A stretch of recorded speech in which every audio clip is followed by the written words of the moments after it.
Mesdames, Messieurs, bonsoir. Encore une fois, bienvenue sur le plateau de votre émission Une heure pour convaincre. Une heure pour convaincre qui reçoit aujourd'hui encore sur la Mano River Union.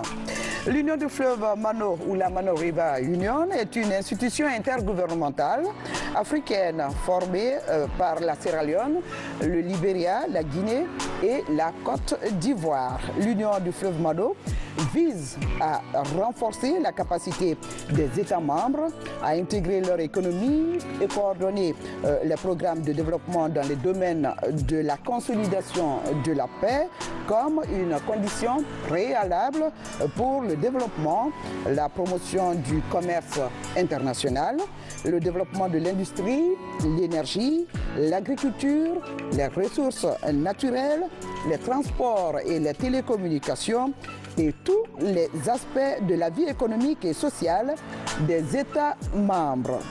Une panoplie donc de programmes qui fait aujourd'hui que les populations doivent connaître et comprendre cette grande structure à leur service. C'est justement pour cela que nous réalisons, je vous le signale, pour la deuxième fois, une émission sur la Mano River Union ou le fleuve Mano. Et pour parler de ces différents projets que je viens de vous citer dans cette introduction, nous avons invité pour vous Monsieur Dumessi Mamadi, est économiste de formation. Il est secrétaire général adjoint de l'administration et des finances. Il est titulaire d'un master en finance internationale de DeVry University aux États-Unis.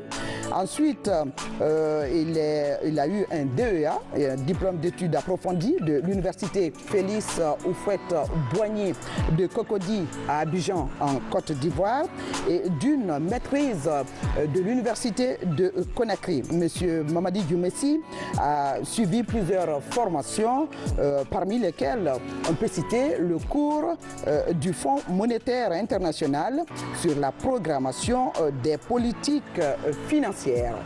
Monsieur Dumessi, bonsoir. Bonsoir Madame Sangaré. Bienvenue dans Une heure pour convaincre et surtout merci d'avoir répondu à notre invitation. Tout le plaisir pour moi. Voilà. Donc, Monsieur Dumessi, je viens de le dire dans l'introduction, la Mano River Union, ou si vous voulez en français, le fleuve Mano, est une structure d'intégration au service de la sous-région. Et il y a 4 pays qui forment cette structure.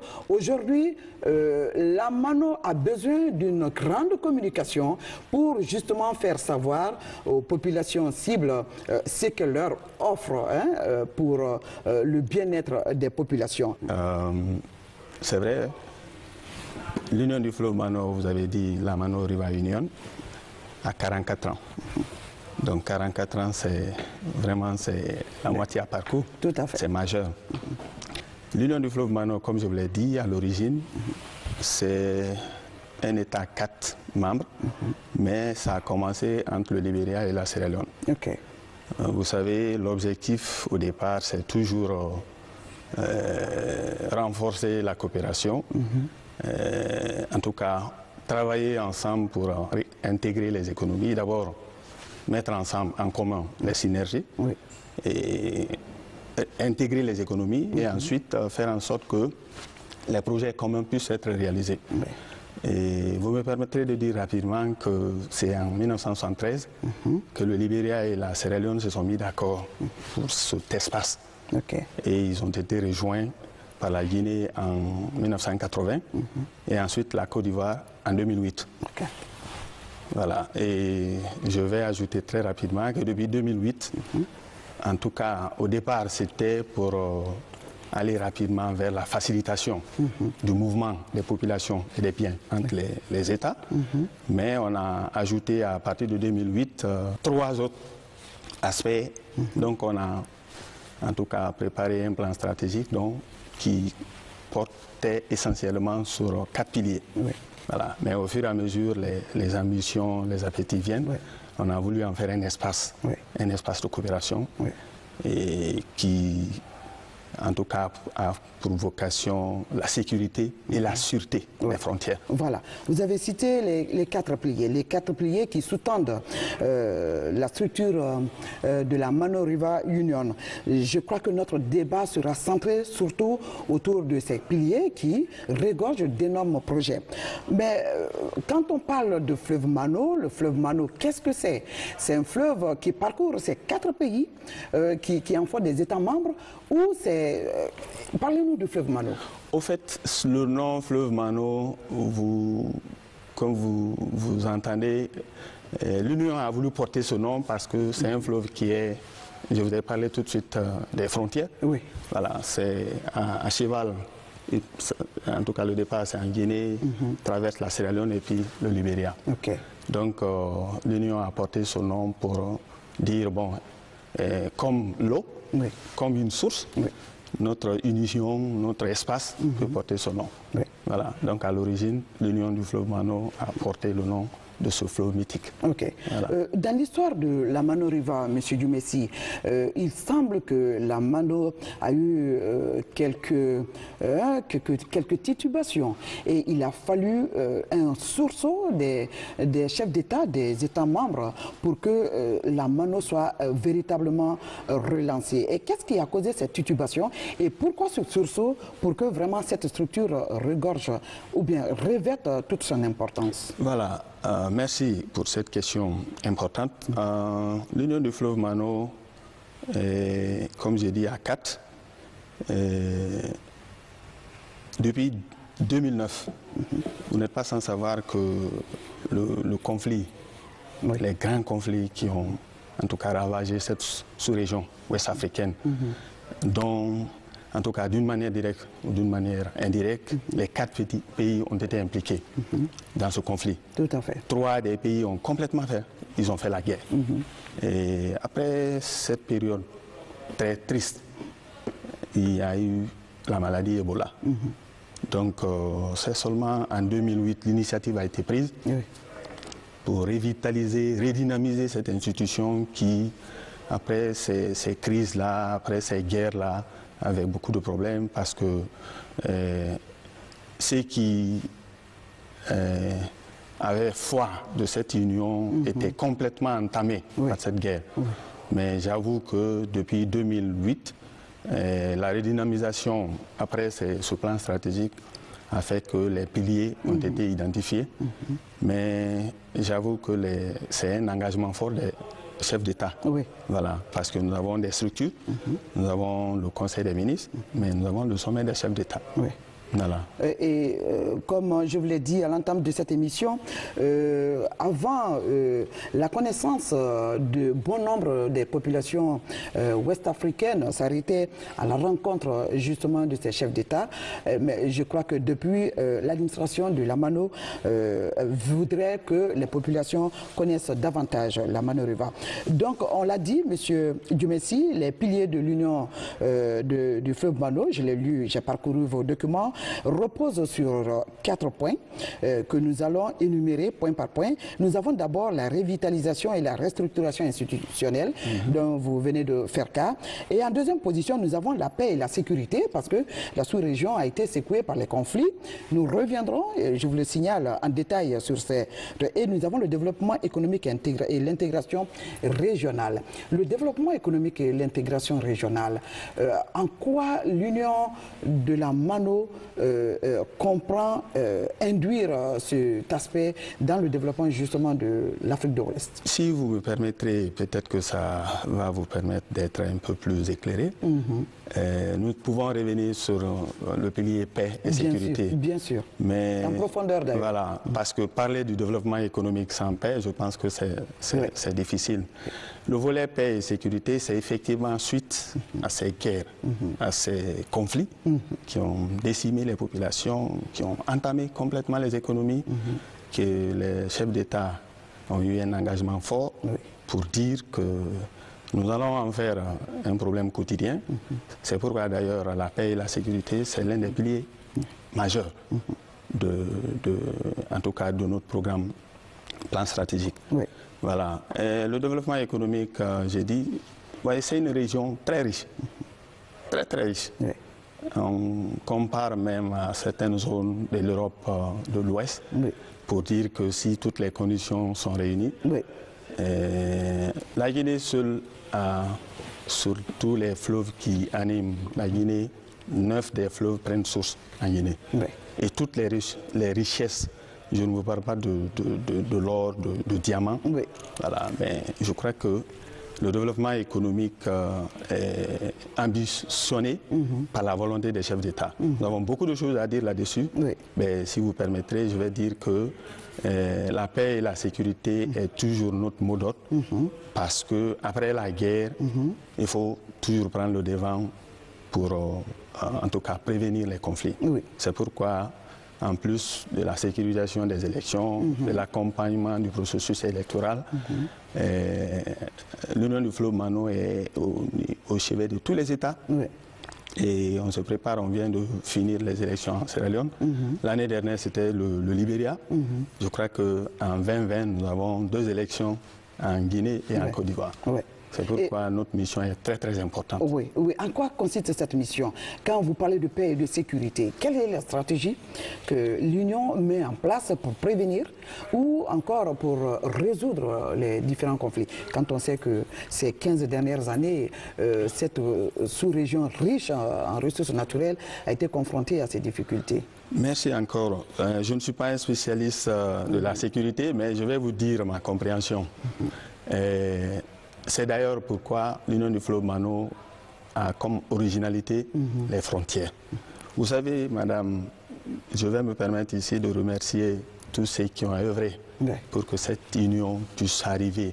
Nous n'avons pris le train en marche.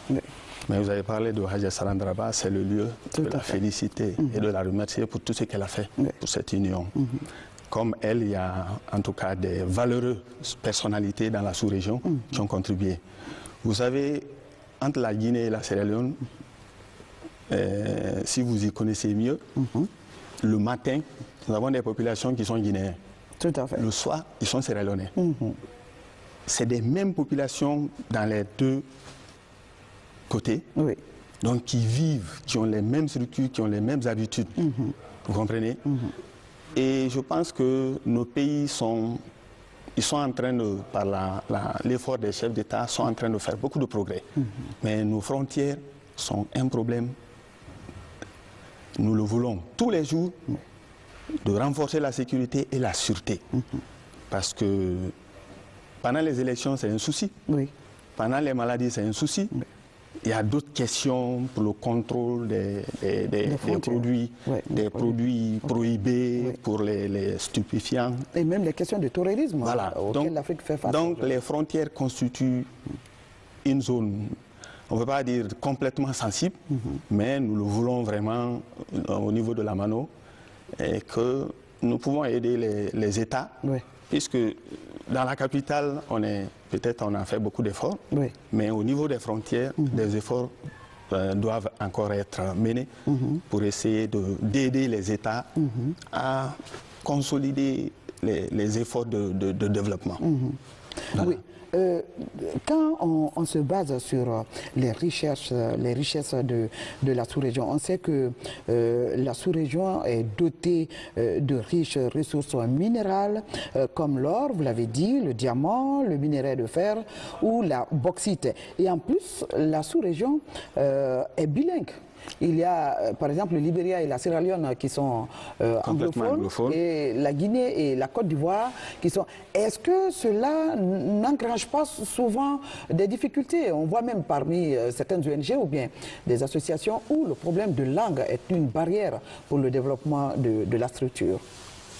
Oui, encore une fois. Vous êtes guinéen, mais vous résidez au siège de la Mano en Sierra Leone. Oui, madame. Effectivement, voilà encore une autre opportunité. Souvent, on dit notre différence doit faire notre richesse. Vous comprenez? L'anglais et le français, pour ce qui concerne la Guinée, nous avons notre langue nationale qui est le français. Mais les opportunités à travers le monde, je ne vous apprends rien. L'anglais est une langue éminemment importante. Donc je veux dire que cette zone, cet espace est encore une opportunité pour les Guinéens, pour les jeunes Guinéens. Quiconque veut apprendre l'anglais peut venir au niveau de la Mano et faire en sorte que toutes les cultures de l'autre côté puissent être facilement maîtrisées. C'est vrai, c'est un défi, mais c'est encore une opportunité. Voilà.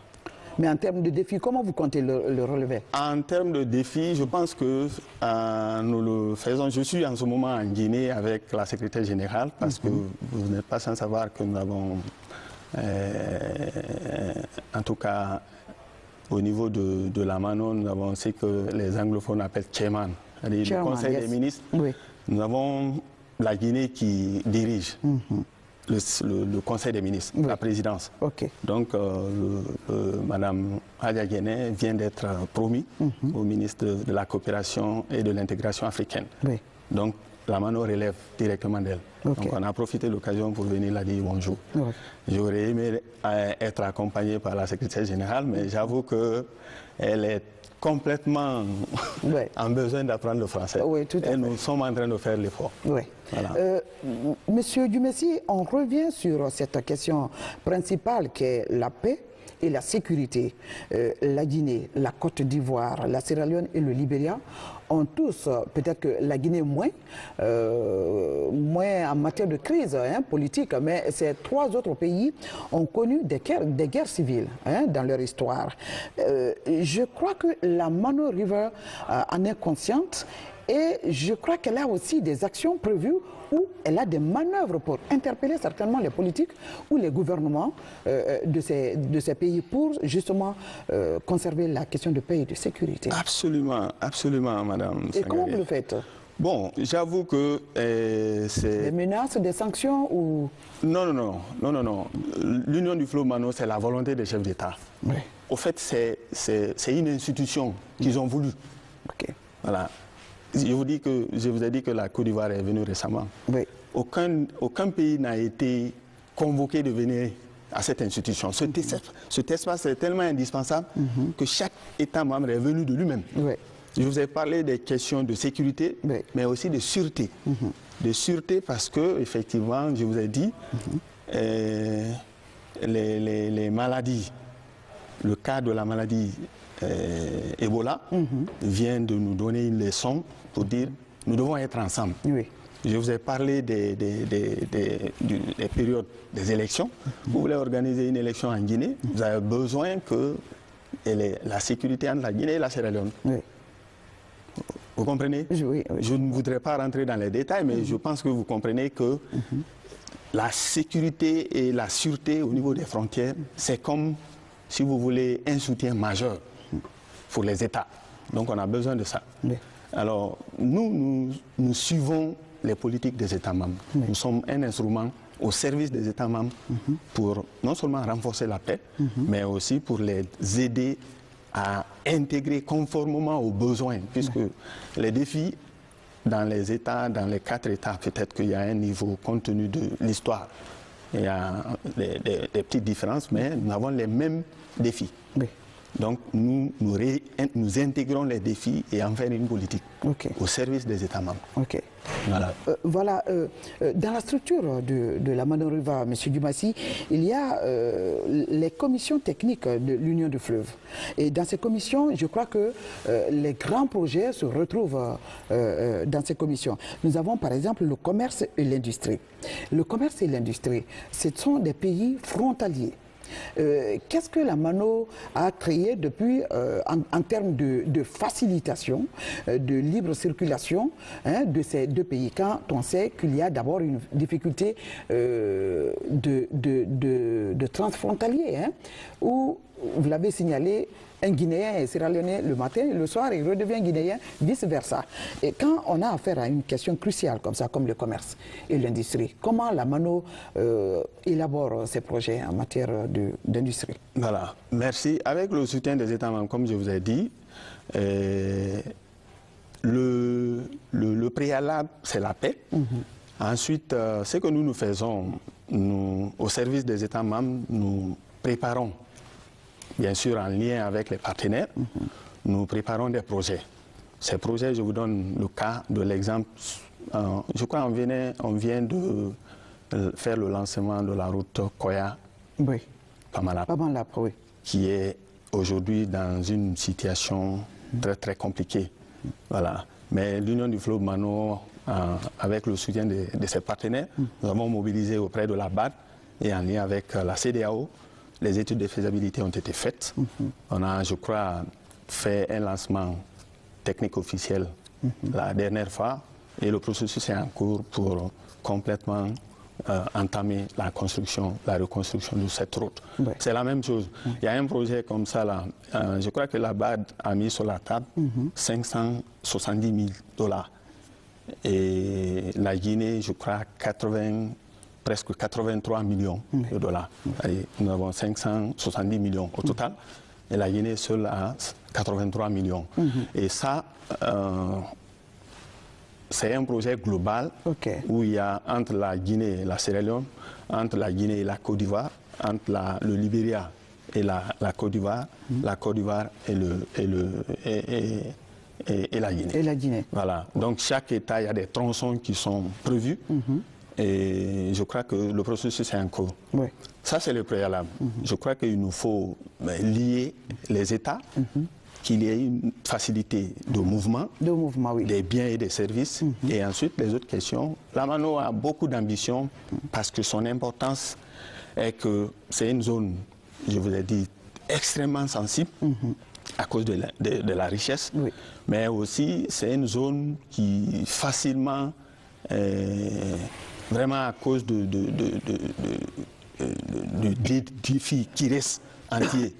Oui. Parce que si vous prenez aujourd'hui, vous voulez voyager aujourd'hui vous voulez prendre votre vol, c'est-à-dire vous avez une urgence au Libéria, vous avez toutes les difficultés pour avoir un vol. Je crois que vous êtes toussé?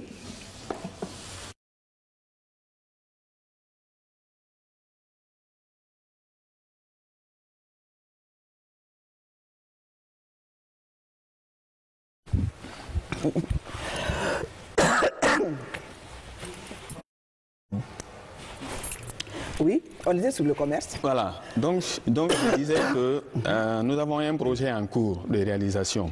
Il y a d'abord, nous, avec les partenaires, avec la campagne des partenaires et le soutien des États membres, nous lançons des études de faisabilité. Ensuite, nous mobilisons les ressources et puis, avec les États membres, souvent on met les ressources à leur disposition pour la réalisation. On reproche à la Mano un certain nombre de projets qui peuvent favoriser le développement du commerce, parce qu'on a noté que le commerce est vraiment insignifiant entre les pays de la Mano. Certainement, il y a des projets que la Mano prévoit déjà pour relever ce défi, certainement. Oui, bien sûr. Vous savez, parler du commerce, il faut avoir quelque chose à commercer. La Mano déjà a fait beaucoup d'efforts. Nous avons des acquis, effectivement. C'est d'ailleurs pourquoi on a un projet, c'était le projet de renforcement de la qualité du riz dans la sous-région. Le riz? Oui. C'est un projet où on a eu le soutien de l'ambassade du Japon. Qui a accompagné la Mano et qui a mis à disposition de la Banque mondiale pour la réalisation d'un projet, la redynamisation de la culture du riz et du manioc. Voilà, puisque entre la Sierra Leone... Ce sont des aliments de base même de ces consommation. Voilà, entre la Sierra Leone, la Guinée et le Libéria. Ce projet a permis d'avoir en tout cas une étude de faisabilité qui a facilité la mise en œuvre. On a le Centre africain pour la commercialisation a été mis à profit pour faire cette étude. Donc la première phase effectivement a permis de faire cette étude et la deuxième phase est en cours. Voilà. Donc, c'était l'esprit effectivement pour permettre à nos populations d'avoir quelque chose à échanger. Voilà. Voilà. Donc, quand on parle de commerce, vous avez parlé surtout du riz. Il y a aussi que le développement de l'agriculture qui doit forcément être au point culminant de ses préoccupations à la Mano Riva. Est-ce que la Mano Riva a d'autres projets agricoles, par exemple, pour le développement de la sous-région? La Mano, merci madame. C'est une question essentielle. Oui, la Mano a beaucoup de portfolios, c'est-à-dire que nous n'avons ni été ces conflits, ni été la maladie hémorragique Ebola. Oui. La Mano a beaucoup d'ambition. Ceux qui ont déjà travaillé ont mis vraiment des points et aujourd'hui nous avons plus d'une vingtaine de projets qui attendent d'être soutenus par les partenaires. Oui. Nous y travaillons. Nous sommes une nouvelle équipe, mais nous y travaillons pour l'administration étant une continuité. Oui. Pour rendre ces projets complètement bancables et avoir le soutien des partenaires. Et nous avons déjà, je vous ai parlé de ce projet de riz, mais nous avons aussi d'autres projets où d'abord nous sommes en train de former les femmes. Oui. Parce que, comme je dis, il y a beaucoup de défis. Oui. Pour faire le commerce, il faut avoir les notions essentielles du commerce. Tout à fait. Le commerce dans la sous-région est beaucoup porté par les femmes.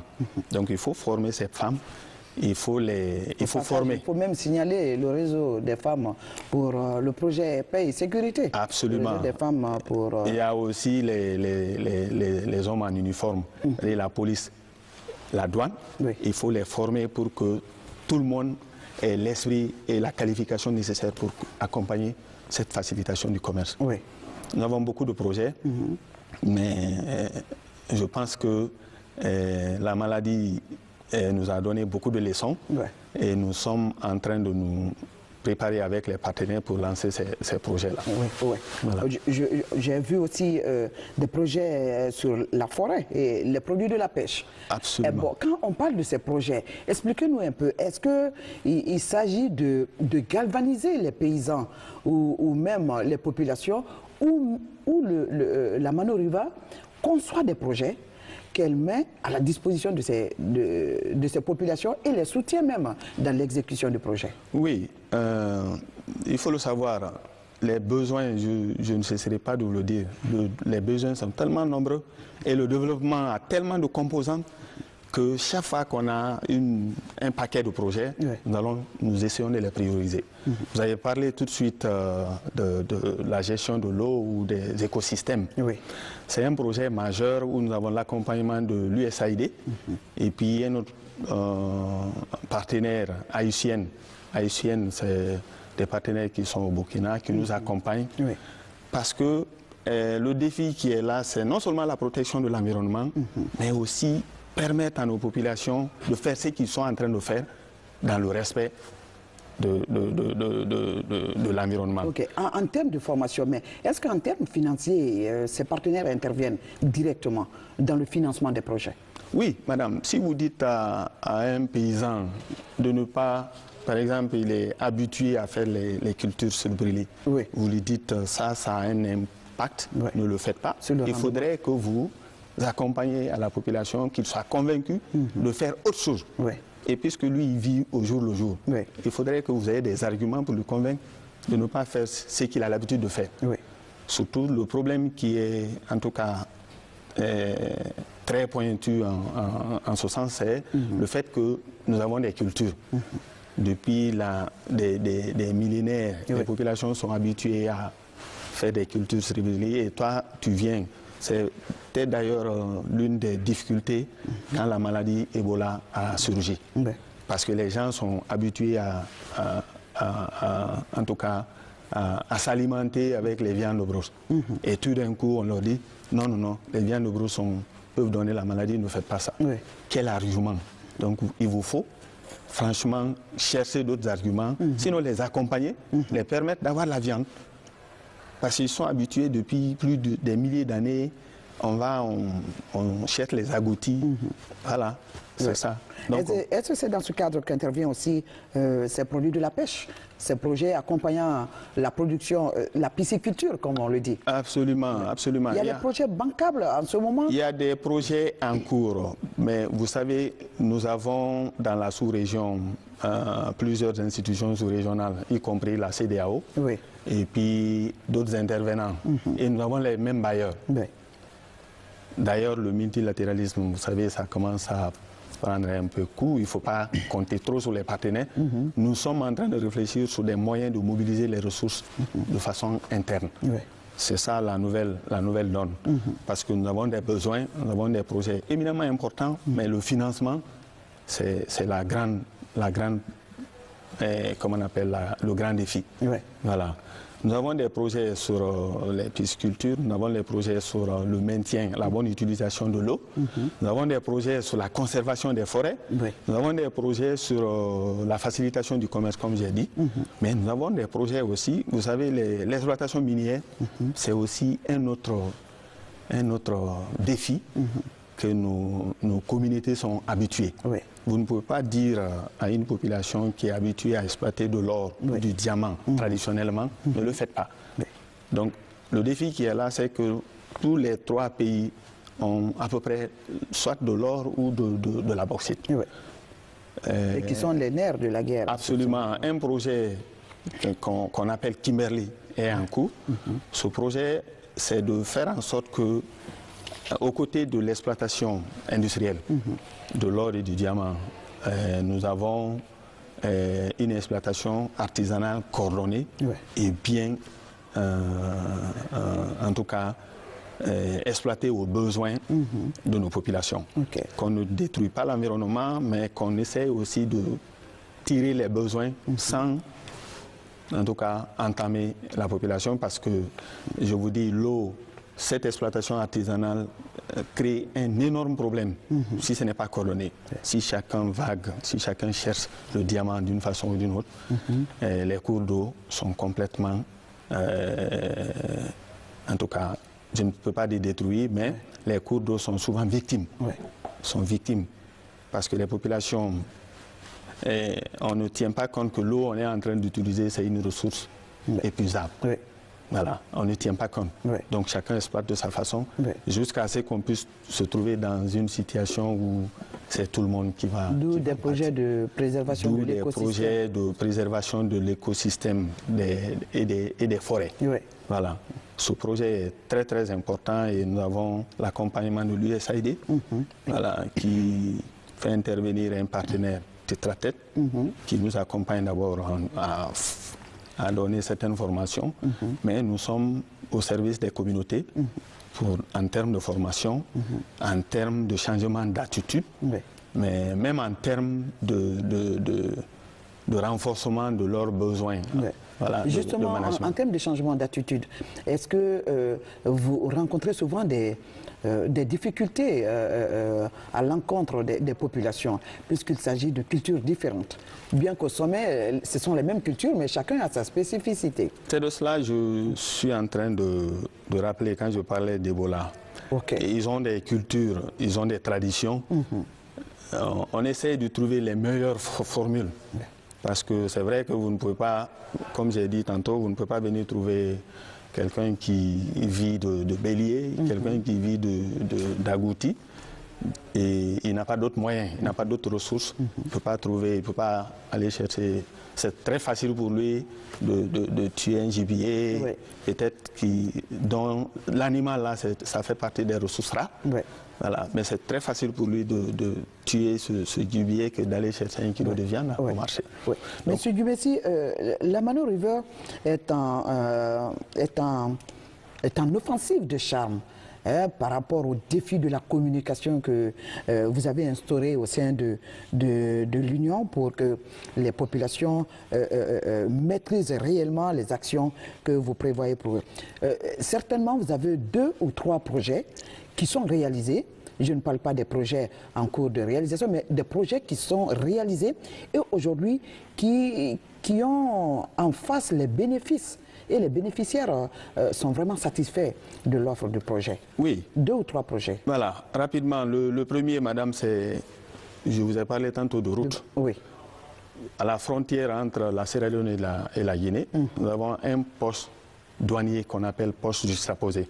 Okay. Ça, c'est fait par la Mano. Et c'est d'autant plus important qu'avant, chaque pays, on se faisait face, mais chacun est dans son coin. Les collaborations étaient difficiles. Mais en ce moment, ils sont dans le même bâtiment. Okay. Ils partagent le même espace. Oui. Oui. Ça, c'est un acquis. Oui, tout à fait. Oui. Et je voudrais aussi souligner, je vous ai parlé des frontières. À date, nous avons installé plus d'une 50aine d'unités qu'on appelle unités conjointes. Okay. L'unité conjointe, c'est, si vous voulez, c'est une union, ou c'est une unité où, à la fois, entre la Côte d'Ivoire et la Guinée, nous avons des Guinéens qui sont dedans, puisque c'est les mêmes populations, je vous ai dit. Oui. Voilà. À droite, il y a les Guinéens, à gauche, il y a les Ivoiriens. Oui. Donc, non seulement les gens sont habitués à se marier entre eux, mais la gestion de l'information, c'est la question la plus importante. Je vous ai parlé que le besoin de nos États, c'est vrai que c'est de mettre ces populations en lien, c'est de faire en sorte que les échanges puissent être facilités, mais c'est la maîtrise aussi de l'information. La maîtrise de l'information, parce que je vous ai dit, le matin, vous êtes ivoirien, le soir, vous êtes guinéen. Donc ça veut dire que si nous devons organiser une élection en Guinée, nous avons le souci que nos populations que nous avons déjà recensées ne puissent pas être, par exemple, les statistiques ne peuvent pas être brouillées par le déplacement, comme je vous ai dit, en 30 minutes, des gens qui peuvent changer de frontière. Vous voyez? Donc, ces unités conjointes, c'est d'abord pour enregistrer les informations, les gérer et mettre au service des États. Puisque les informations sont comme les nourritures, madame. Donc, nous avons à date plus d'une 50aine d'unités conjointes que nous avons installées. Voilà, ces unités nous permettent, puisqu'ils tiennent des rapports, et ces rapports nous permettent, nous, de suivre les informations au niveau des frontières. Je vous ai parlé des armes, du contrôle des armes. Tout à fait. Je vous ai parlé des stupéfiants. Je vous ai parlé tantôt d'autres informations comme des produits qui sont prohibés. Voilà. Exemple, nous avons par exemple des animaux comme les chiens qui sont interdits. Nous avons les éléphants. L'abattage de ces animaux. Donc ces éléphants sont interdits. Mais vous savez, les frontières sont telles que personne ne peut contrôler. Entre la Guinée et la Sierra Leone, nous avons une superficie d'une 100aine de kilomètres. Donc les gens peuvent facilement traverser les frontières. Entre la Guinée et le Libéria, c'est la même chose. La Guinée et la Côte d'Ivoire, aucun État à lui seul ne peut contrôler ses frontières. Donc il faut cette synergie, il faut cet espace de coopération qui permet, en tout cas, nous l'espérons, en tout cas c'est ça le rêve, de contrôler l'information.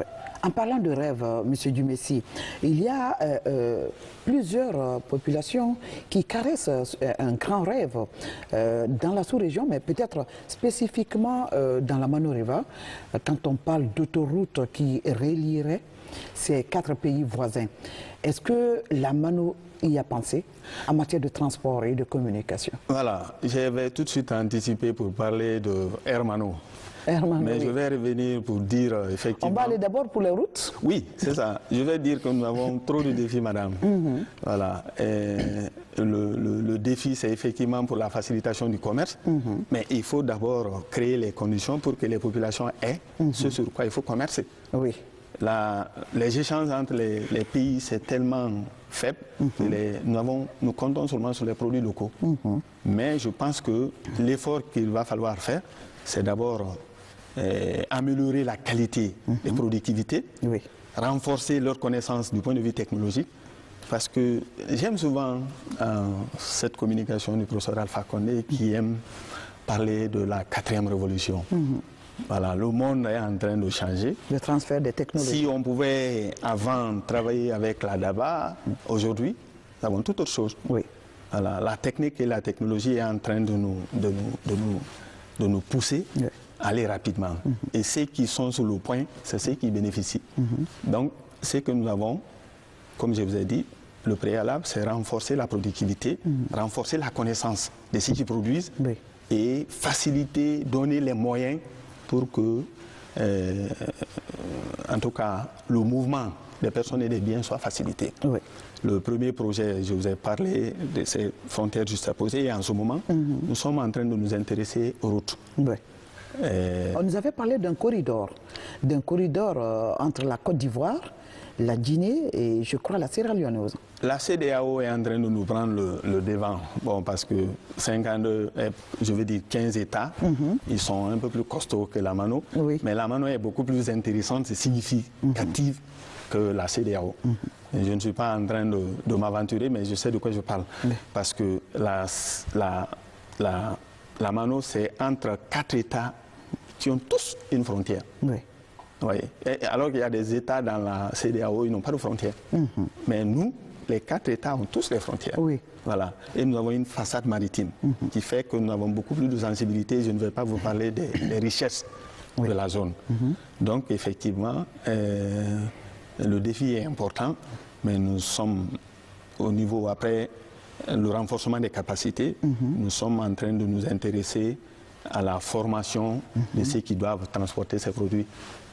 Mais nous prions, puisque c'est une question de défi, pendant que vous ambitionnez quelque chose, et tout de suite, c'est d'autres situations qui viennent. C'est pourquoi nous sommes aussi préoccupés, et en tout cas en appoint, en termes des questions de paix et de sécurité. Voilà. En parlant toujours de ces projets en matière de transport, quand vous me parlez de la MANO, on sait que l'Afrique en général a enregistré des échecs par rapport à la réalisation de certains projets.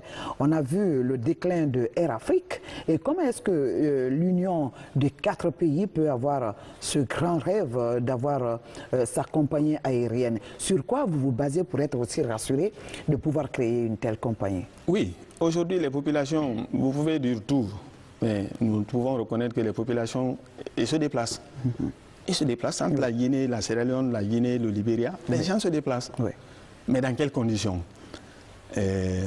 Vous savez, nous sommes en train de dire que si les richesses naturelles sont, en tout cas, ce sont des challenges, ce sont des opportunités pour nous, mais le tourisme, ailleurs, il y en a qui n'ont pas de ressources, surtout que nos ressources sont épuisables.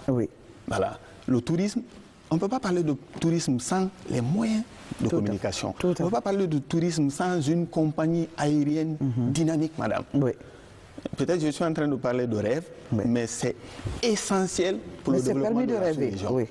Les populations se déplacent par la route. Les routes ne sont pas complètement dans les conditions. Mais les États sont en train de faire des efforts. On est en train de s'occuper du développement interne, mais le développement inter-État aussi est très très important. Donc je dis que nous avons une étude de faisabilité qui est complètement prête en termes de la réalisation en tout cas de ce rêve qui est Air MANO. Est-ce qu'il y a déjà de l'engouement au niveau des partenaires? Absolument. Nous avons en tout cas une compagnie, un groupe américain qui sont à Maryland. Ils ont accompagné l'étude de faisabilité qui était déjà faite. On a adapté, on a mis à jour. Et ils sont prêts à mettre... la main à la poche. Oui, nous sommes en train de chercher l'accompagnement des États membres. Et puisque nous devons aller très prochainement à une session du Conseil des ministres, d'abord il y a la réunion technique. Nous avons la commission, la réunion du comité d'audit et la réunion de la commission administration et finances. Nous sommes, en tout cas, l'équipe des exécutifs. Nous proposons à ce groupe d'experts ce que nous avons comme proposition. C'est à ce groupe, ces techniciens qui vont examiner et qui vont soumettre au Conseil des ministres. À son tour, qui renvoie au niveau des chefs d'État qui sont en tout cas les décideurs ultimes. Donc nous pensons que le projet Air MANO, nous allons le soumettre très prochainement. C'est la même chose. Vous avez parlé de l'autoroute. C'est un rêve peut-être, mais c'est une nécessité. Puisque qui doit se déplacer de la Côte d'Ivoire pour aller au Libéria, dans un monde du 21e siècle, nous ne devons pas avoir ce problème. Nous avons l'étude de faisabilité aussi qui est faite. Nous allons soumettre au chef d'État pour avoir leur accompagnement et éventuellement, nous aurons le soutien des partenaires. Voilà. Voilà, donc, Monsieur Dumessi, quand on parlait des infrastructures de transport et de télécommunications pour soutenir pleinement la croissance économique et le développement, on sait que dans l'élaboration de tout projet, il y a des préalables. Et on sait aussi que tout ce qui est africain est difficilement passable devant les grands donateurs ou bien les grands bailleurs de fonds. Qu'est-ce que vous...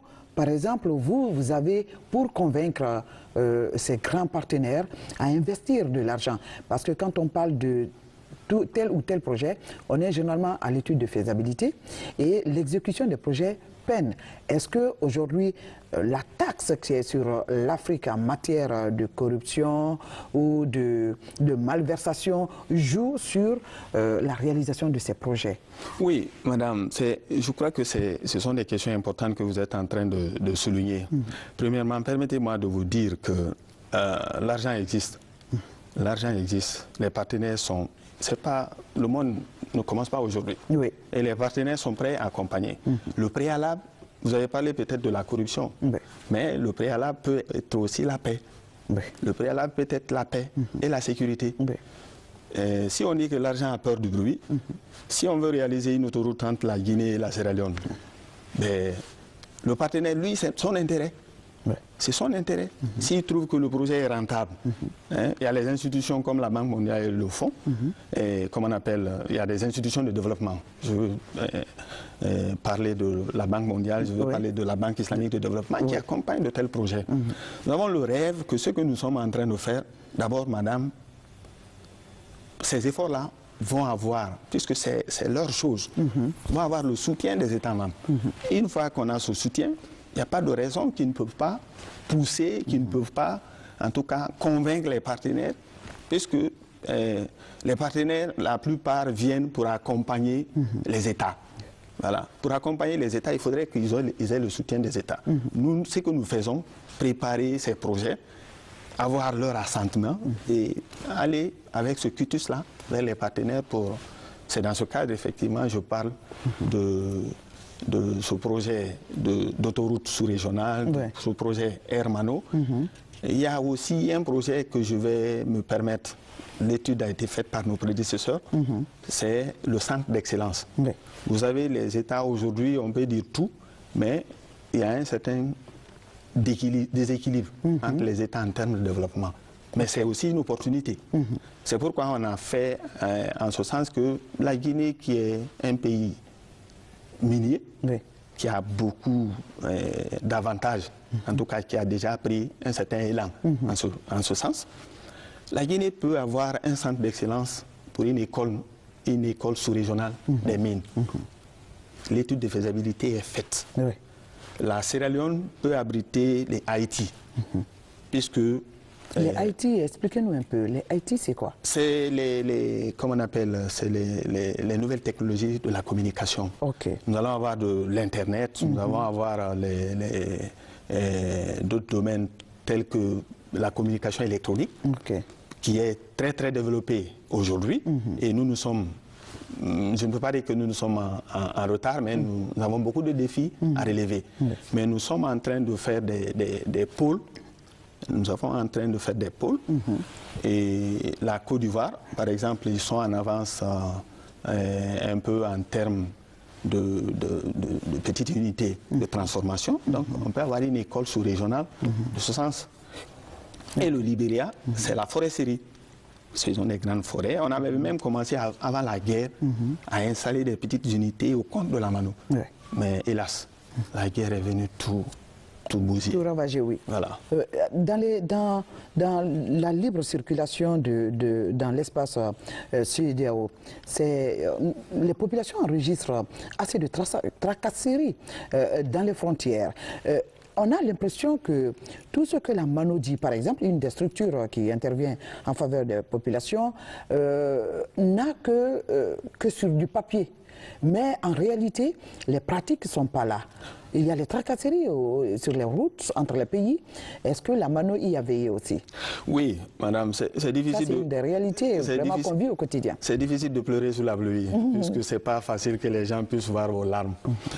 Des efforts sont vraiment en cours dans la sous-région. Mais vous savez, quand je vous dis, les défis sont importants. Les défis sont énormes. Nous sommes en train de les prioriser. Et vous savez, si vous devez faire deux choses à la fois, vous êtes obligé de prioriser. Donc c'est ce que nous sommes en train de faire. Nous savons que peut-être que ce que nous avons comme défi peut être une opportunité pour nous. Nous sommes en train de travailler d'abord que nos populations qui sont les sujets puissent comprendre la démarche. C'est d'ailleurs l'objet de cette communication. Informer les populations qu'il y a une telle structure qui existe. Voilà. Et en tout cas sensibiliser les États membres que vous avez votre union qui existe. Vous n'avez qu'à soutenir, vous n'avez qu'à renforcer cette union pour que l'union puisse valablement jouer son rôle. C'est ça surtout l'objet de cette communication. Nous devons forcément informer nos communautés puisque l'union c'est au service des communautés. Voilà. Et quand vous parlez, excusez-moi de vous faire revenir sur une question importante qui est l'agriculture, je juge que c'est très important à relever. Il y a 60 à 75% des populations de la sous-région qui dépendent de l'agriculture pour leur subsistance. Et les contraintes technologiques de la production, de l'infrastructure et du marketing entravent énormément ce secteur. Et tous les présidents ouest-africains, je vais nommer ces quatre pays, ont des potentialités énormes en matière de plaines cultivables. Et le transfert de technologie aujourd'hui est un point crucial pour le développement de l'agriculture. Et qu'est-ce que les projets prévoient en matière de transfert de technologie, la mécanisation, je veux dire, de l'agriculture dans la sous-région? Oui. Madame, merci encore pour cette autre question. Je vous ai parlé qu'on a déjà réalisé un projet avec l'accompagnement de la Banque mondiale, dont le financement est japonais, pour essayer de rentabiliser, c'est-à-dire qu'il y a des piliers pour ce projet-là. Après l'étude de faisabilité, l'objectif c'était d'abord redynamiser, en tout cas rendre les produits compétitifs. Parce que c'est des produits à échanger. Donc il faudrait que les produits soient de qualité. Voilà. Et ensuite, il faut faire en sorte que la technologie, la technique et la technologie, des nouvelles techniques et technologies en matière agricole puissent être en tout cas adoptées par nos populations. Pour leur dire que ce qu'on a l'habitude de faire pendant 20 ans, en tout cas, c'est vrai que c'est culturel, mais maintenant il faut changer parce que les nouvelles donnes sont là.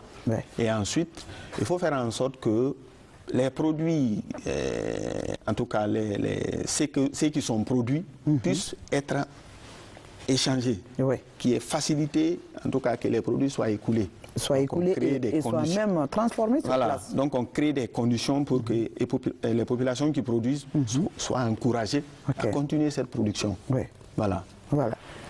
Monsieur Diomessi Mamadi, nous sommes presque au terme de cette émission, une émission axée sur la connaissance générale de la Mano River.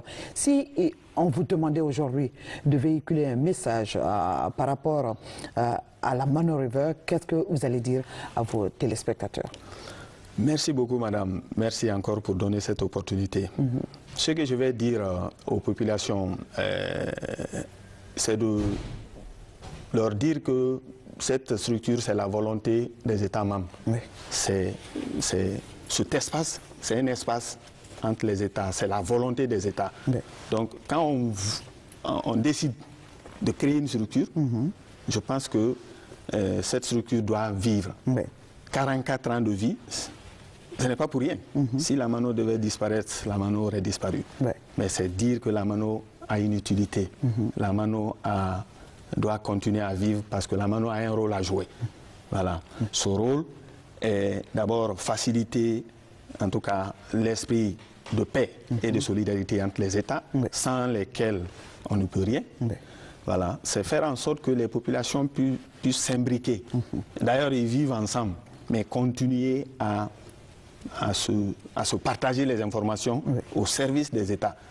Puisque ce qui se passe, encore une fois, je reviens sur les frontières, ce qui se passe sur les frontières est tellement sensible que c'est toutes les efforts, en tout cas, je veux dire que toutes les initiatives pour sécuriser les frontières, ce sont des nourritures essentielles pour nos États continuer à survivre. Voilà, donc l'objectif ici, c'est que je vais dire à la population, c'est de continuer en tout cas, à travailler ensemble, à échanger, à se faire confiance et ne pas hésiter, puisque cette zone est notre zone. Plus on est à même d'échanger quelque chose, en tout cas de la langue. Vous avez parlé le défi de la langue. Plus on peut parler de la langue de quelqu'un, plus il est à votre disposition. Plus on est intégré. Voilà. Donc, l'objectif d'intégration est en cours. C'est en tout cas la dynamique de tout le monde, les efforts de tout le monde. Donc, il faudrait que tout le monde soutienne cette institution. À commencer par les hautes autorités qui ont voulu que cette institution existe. Et d'ailleurs, je voudrais mentionner que la MANO vit sur la base des contributions des États membres. Voilà. Et qu'en est-il, sachant la culture africaine en matière de dette? Non. Comme toutes les institutions sous-régionales, cette question est lancinante. C'est une question qui est commune à toutes les institutions intergouvernementales. Le paiement des contributions à temps, parce que les États, ils ont trop de priorités, comme je suis en train de vous dire. Souvent, il y a des... Mais dites, le problème est essentiel au niveau de la MANO. Les États s'acquittent-ils de leurs contributions? Les États s'acquittent. Seulement le problème, c'est des projets en dépend les États s'acquittent, mais le petit bémol qu'on a, c'est s'acquitter à temps. Aujourd'hui, le problème qu'on a, c'est que nous pouvons, en tout cas, plaider auprès des États que leur institution existe, mais que le paiement des contributions à temps nous facilite la mise en œuvre de nos projets et programmes. Voilà. Je crois que l'appel est passé. Et M. Duumessis Mamadi, ça va être le mot de la fin. Nous aurons certainement l'occasion de vous avoir encore une autre fois sur ce plateau pour nous parler justement de grands projets que la MANO Riva aura obtenu le financement auprès de ses infatigables partenaires.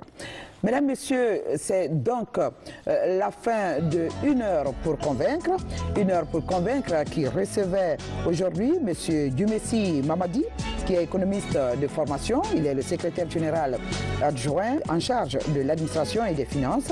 Il est titulaire d'un master en finance internationale de DeVry University de Maryland aux États-Unis, d'un DEA de l'Université Félix Houphouët-Boigny d'Abidjan et d'une maîtrise de l'Université de Conakry. Il a suivi aussi plusieurs formations, parmi lesquelles le cours du Fonds monétaire international sur la programmation de politique et de finances. Monsieur Duumessis Mamadi, merci d'avoir répondu à notre invitation. Merci madame. Voilà. Tout le plaisir a été pour moi d'être sur ce plateau avec vous. Merci. Et vraiment merci beaucoup et bon courage à la RTG. Ok, la RTG, je vous le signale, est avec la MANO Riva Union. Téléspectateurs, merci de nous avoir suivis ce soir sur les antennes de la RTG. Je vous retrouve très bientôt, si Dieu le Tout-Puissant le veut bien. En attendant, excellente soirée sur les antennes de la télévision nationale. Au revoir.